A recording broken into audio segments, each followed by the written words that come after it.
So, for right after Thanksgiving, in America, I'm giving you a Halloween video. This is how we work here, apparently. And this is all about what I and some friends did on Halloween. And we're going to drink some beer, we're going to do some video editing, and we're going to meet some potential collaborators for the Rangers of Shadow Deep movie. Game on.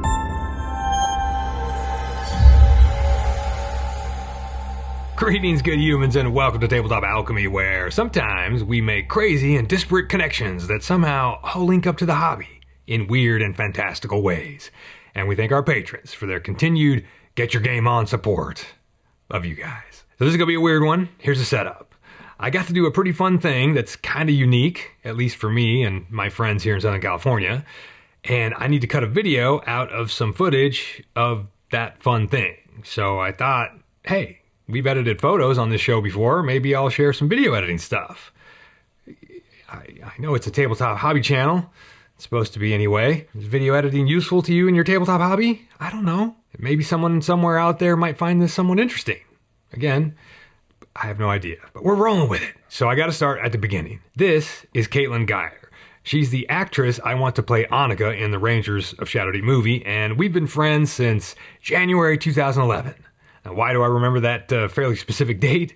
Because it's printed on my first feature film's full-size movie poster, right here. Now, we met at the Idlewild Film Festival, where my little flick won Best Feature Film and Best Supporting Actor.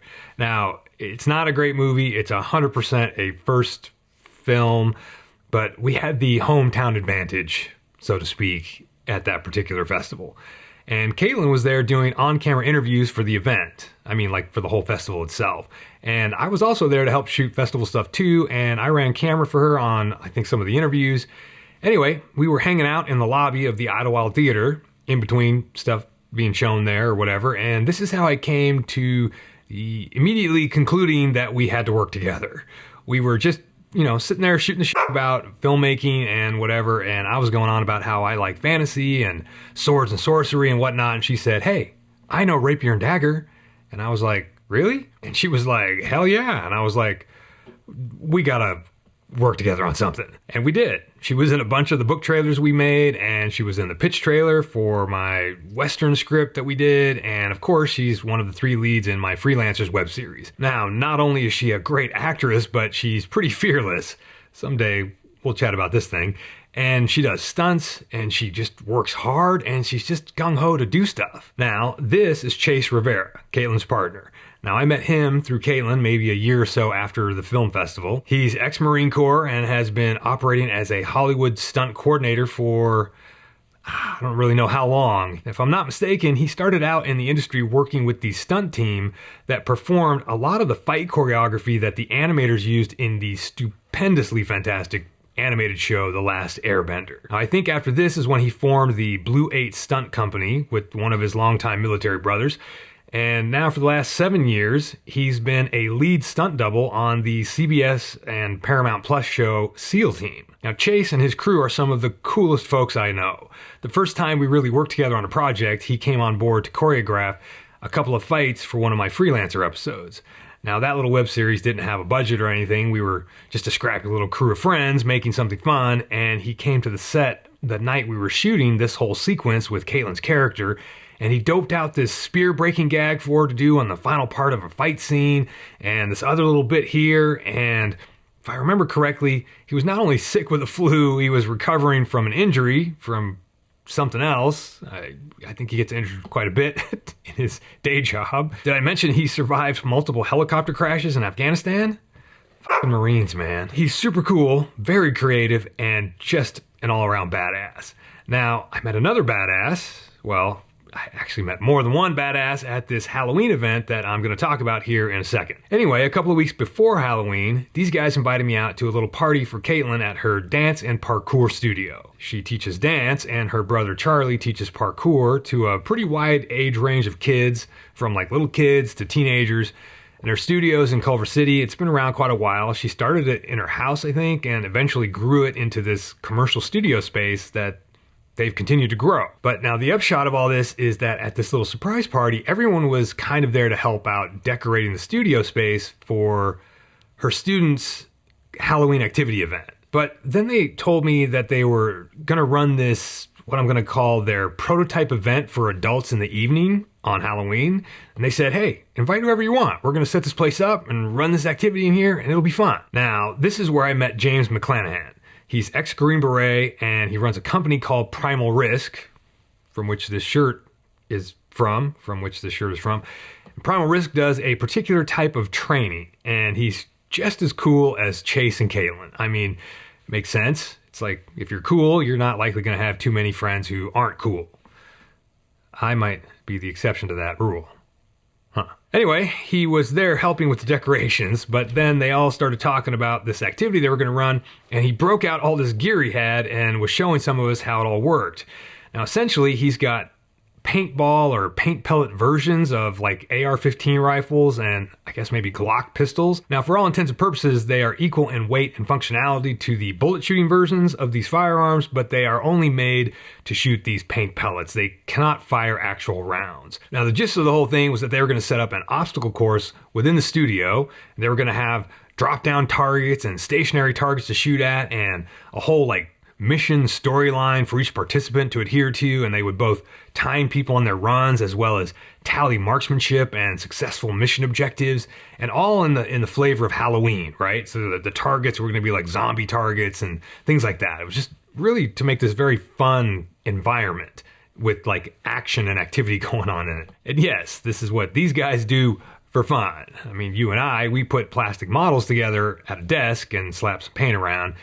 These guys are like, hey, there's a balcony in here. Let's pin up a decelerator and we can jump off the ledge on a rope and fall down. Oh, and let's shoot some paintball while we're at it. For fun. Anyway, this all sounded super cool. And when James demoed the paint guns, I was like, okay, I'm going to invite as many of my friends as possible. And I'm specifically not going to tell them what the activity is. I just sent out a text that said, hey, I've got something fun and unique for us to do on Halloween. It's a surprise. If you're game, here's the address. Be there at 7 p.m. and wear comfortable shoes. Obviously, as you know, most people have to do on Halloween, but my buddy Brad showed up and he brought his 15-year-old son, his nephew, and one of their friends. And then my other buddy Beamel showed up as well. So we're all at the studio on Halloween night. It's completely decked out with lighting and fog effects, and the obstacle course is planned out, and there's other stunt guys there to help out. They're all ex-military dudes, and there's music playing, and they have a whole table full of cheesecake and cookies and candy, and it's just ridiculous like how much work these nuts have done just for fun. Now, I guess I'm being a little facetious here maybe. Yes, they did this whole setup for fun, but not entirely. They do want to develop this event / activity into like a running sort of thing that people can come and do, you know? Like instead of going to that iffy escape room built inside the old Kmart down the street, you can come over here and do an escape room with assault weapons in your hands and ropes to jump off of and all kinds of other things. So while folks ran the gauntlet, they had another friend of theirs, a camera operator, DP, director named Stefanos.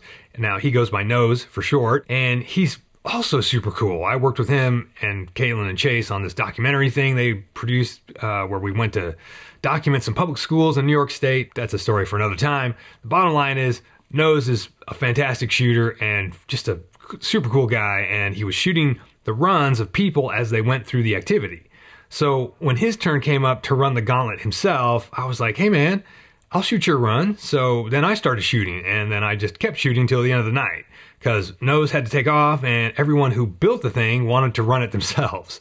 And I will say right now that I am too old to be doing this particular kind of run and gun camera work.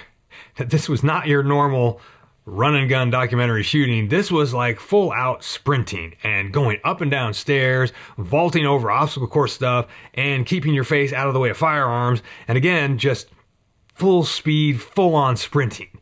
Now each run only took around 3 to 4 minutes, especially with all the guys who knew the layout and were just speed running it for fun.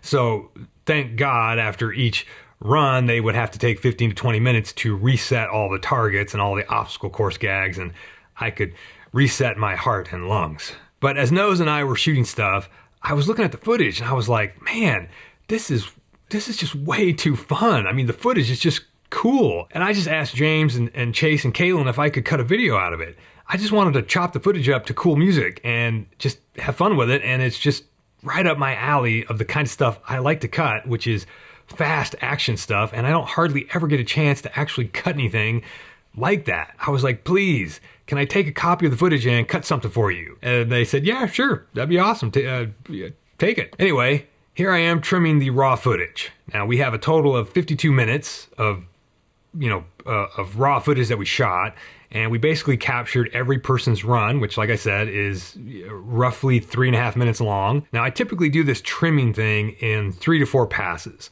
especially on something like this where we just have a big pile of real-time video. It's kind of like sculpting, this whole trimming thing. You have a mass of material that you got to pare down till you just have the bits you want to work with. Now this video we're making is all about action and movement and speed, right? Maybe aggressive fun is the vibe we want to evoke because that was the vibe of the activity. So I'm just looking for the pieces or the frames that have the most of that I can find. Now all of this stuff is just shot for fun, right? It's just real-time video of live action events, meaning we didn't stage anything for the camera. The color and exposure is all over the place because the whole space was lit up with funky lighting, and some places were pitch dark with ultraviolet lights, and it's all set up for the person doing the thing, right? The camera was an afterthought at best, but a super fun afterthought. This is my absolute favorite kind of edit to do. It's essentially a music video, but even more relaxed than that. I just get to cut fun footage to music. Now, that means, of course, that I have to pick a music track, and it's gonna have to be one that not only do I enjoy, but it has to fit the style of the footage, and maybe most importantly, I've got to be able to listen to it approximately 900 times in the course of 2 or 3 days. So I'm gonna buy a track off of Premium Beats here. They're not a sponsor, but I use them a lot because they have some decent stuff to choose from, and almost more importantly, they offer a single track purchase fee instead of the way more typical monthly subscription service. Okay, so to help me get some more of this editing stuff across, let's change things up a bit. I knew you would feel left out if I didn't show you what I was drinking today. Hofbrau, Oktoberfest. I gotta put these in so I can hear what's in my machine. The computer here, I'm start the screen recording. So I don't know how I'm gonna sync this. I'm gonna click play, and we're gonna hear the keyboard, and we're gonna hear this thing going at the same time. Oh.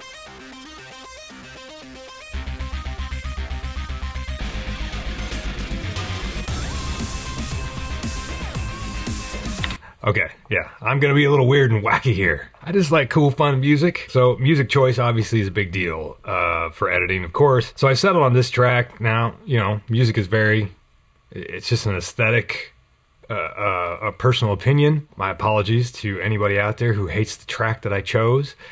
It's just kind of one of the things that you got to run the risk of, and you got to apply your personal aesthetic and run with it. We have 14 minutes of trimmed shots. Now they're just roughly trimmed, right? And we're going to cut a minute video out of this. Usually when you buy tracks from a royalty-free music site or whatever, they'll give you a package. So you get the full version, which we have right here. And I think that version runs $2.29, and then we have a quote-unquote 60-second version, which is actually 1 minute and 3 seconds. They're pretty much the same track, but now in the beginning here, we have the opening, and the openings are slightly different, and I need to choose which one I want to go with. Here's the opening of the 60-second track. But let's hear the opening of the longer track.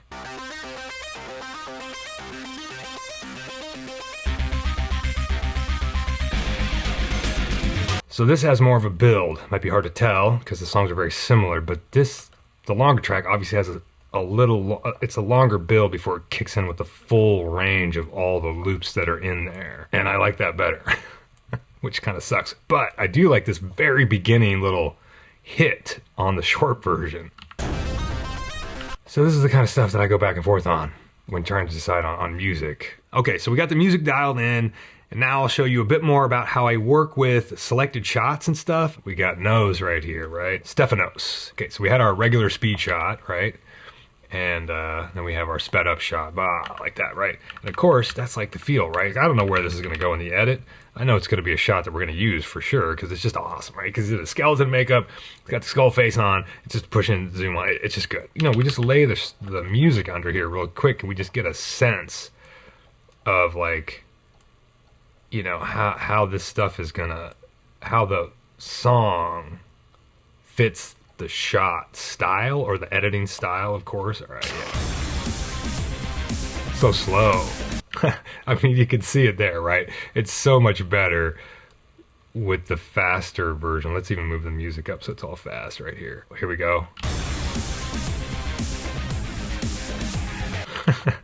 I mean, it's just ridiculous, right? The sped up shot is 100 times better. Now where that's going to go in the cut, I don't know. Because now we're stuck with the beginning of the actual editing. It's always a tricky thing on how to start. Like, what are the opening shots going to be? Like, I haven't decided yet. And I probably can't do this on camera because I can't. This would be a 2-hour live stream or something where I was like trying to figure out or show the whole process, how I start the video or get into the actual cut. But even then, I don't really know, because sometimes it just morphs into the video. Or what I liked in this one, I think, was the targets coming down. So we could reframe it, and now maybe we see the targets come down. That's way more dynamic than it was in the wide shot, right? A lot of times what I'm looking for is highlights of the weapon, right? Because that's the dynamic, that's visually interesting, and that's kind of the thing we're selling. So that is cool right there. It's right after that little flash, the little flash of light on the target. And then we could even do that zoom thing, frame. I don't know if that's going to change anything. The problem here is that he turns like that. So we would want to maybe cut here so we just get this push through the smoke. I would maybe need to put a speed ramp in here. Now I'm just rambling. And this is the kind of stuff that would just take me forever to explain. So I just wanted to record a little bit of this as I started this so I could show you a little bit of what I'm messing around with and why things take a long time and whatever. I just felt like I should show a little bit of the actual editing, like the actual cutting of shots to the music, again, just to share the process for anyone that might be interested in it. It's going to be annoying.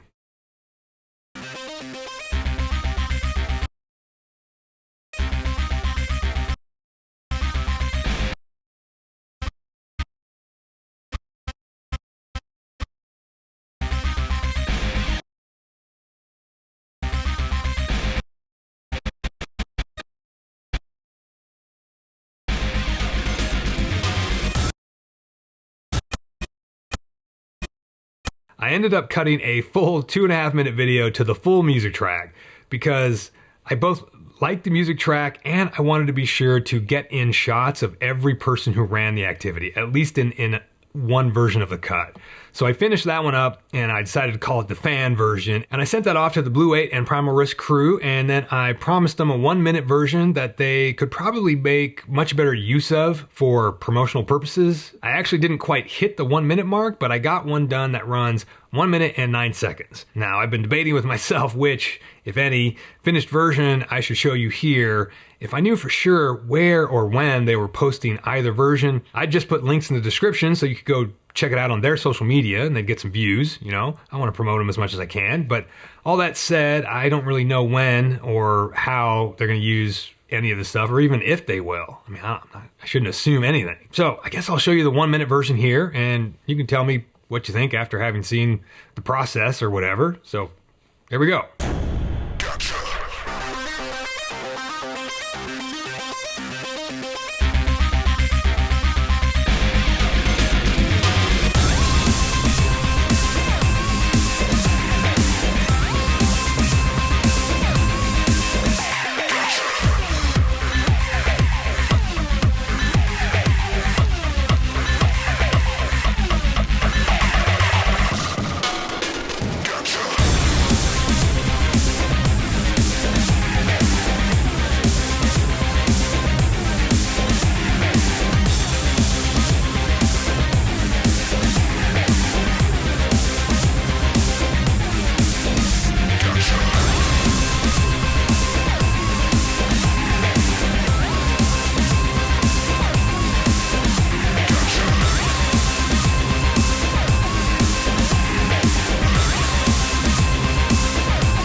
I mean, I think it came out all right, personally. There are a few sequences that I really like where the shots just flowed together. Yeah, I mean, I've watched it 100 times, and, you know, I still think it's okay.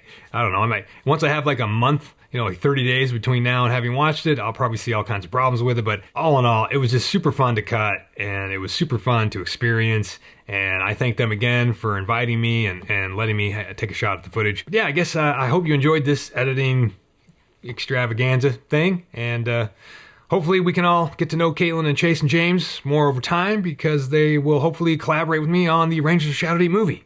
That's my dream anyway, and I'm sticking to it. See ya.